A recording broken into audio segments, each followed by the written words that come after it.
back working on the greenhouse today. The first half of the build went really well for us. We didn't run into any problems and it seemed to go together pretty fast. We're hoping for the same luck the rest of the build. We're not gonna waste too much time. We're gonna get started. We're gonna start with the baseboards that we already treated with the linseed oil. We're gonna work on both end walls and hopefully set some concrete tonight.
Alright, so today we are going to be putting up the poly, and Eric's doing some last little 2x4s so we can attach the poly onto the end walls.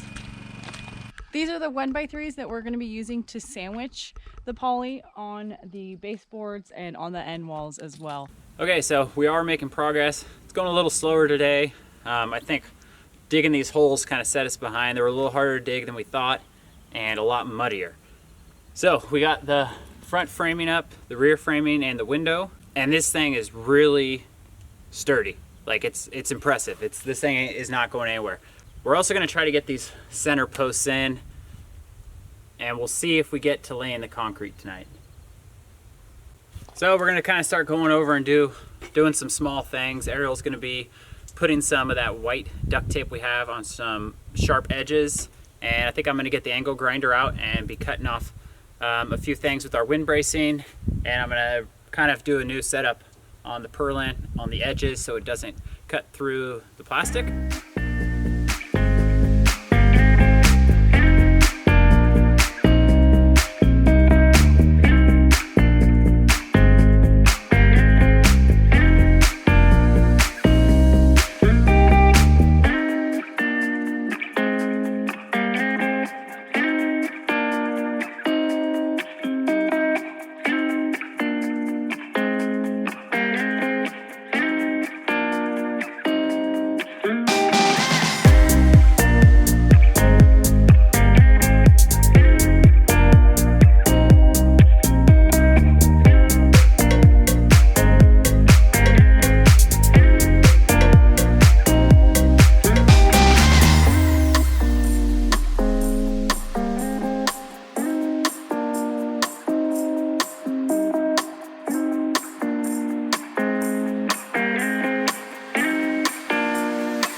So yesterday or last night, we almost got finished with the greenhouse, and we just ran a little bit short on these 1x3s that we're going to use for the door.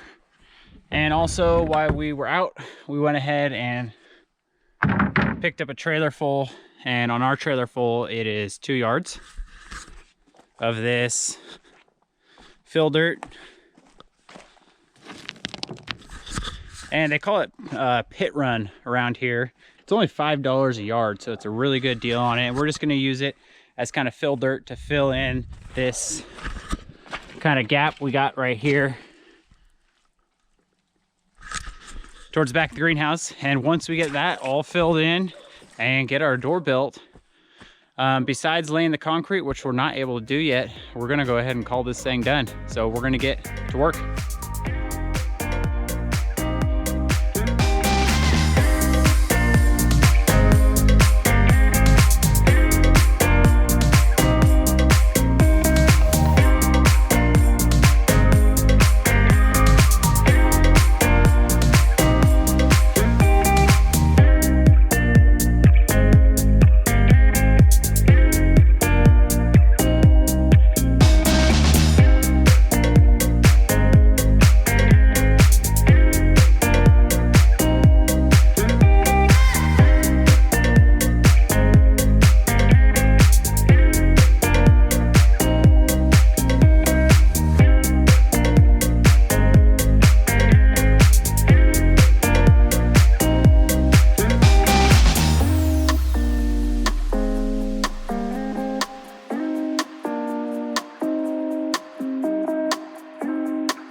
All right, we're still shoveling gravel. We're on our second load.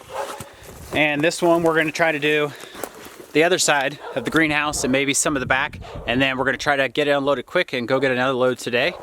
And this mud we're in is real soft still. We've been getting a lot of rain on and off. So we're pretty much sunk in there right now. But I think as soon as we get this gravel unloaded, we probably got about 5,000 pounds on there. As soon as we get it unloaded, we should be able to pull right out of there.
Now that the greenhouse build is done, we're gonna go over a few things with you guys. We've been getting a lot of high winds lately. There's been wind advisories for our whole area, and we're glad we strengthened this thing the way we did. And let's go over a few things that we did to make this thing a little bit stronger. The foundation with this hoop house starts with 10 bows spaced 4 feet apart. So every 4 feet, we pounded in our posts about 2 feet into the ground. And that gives us our 36-foot long hoop house. Next, we have the end walls, which have 2 posts in the front, 2 posts in the back. Each of those posts is concreted into the ground about 2 feet. And then from there, we have our baseboard, which is connected to each one of our posts that we pounded into the ground, along with being tied into the end walls. And then we also opted to add in these hip boards. And what these are usually used for is if you're having a hoop house that has roll-up sides, that's where you're going to connect your wiggle wire. Ours is not going to have roll-up sides, but we wanted to put these in anyways for extra support. And then in every corner, we also added 2 of these wind bracings. We got one here and one down here. So we're going to head inside and Ariel's going to show you a little bit of what's going on in there.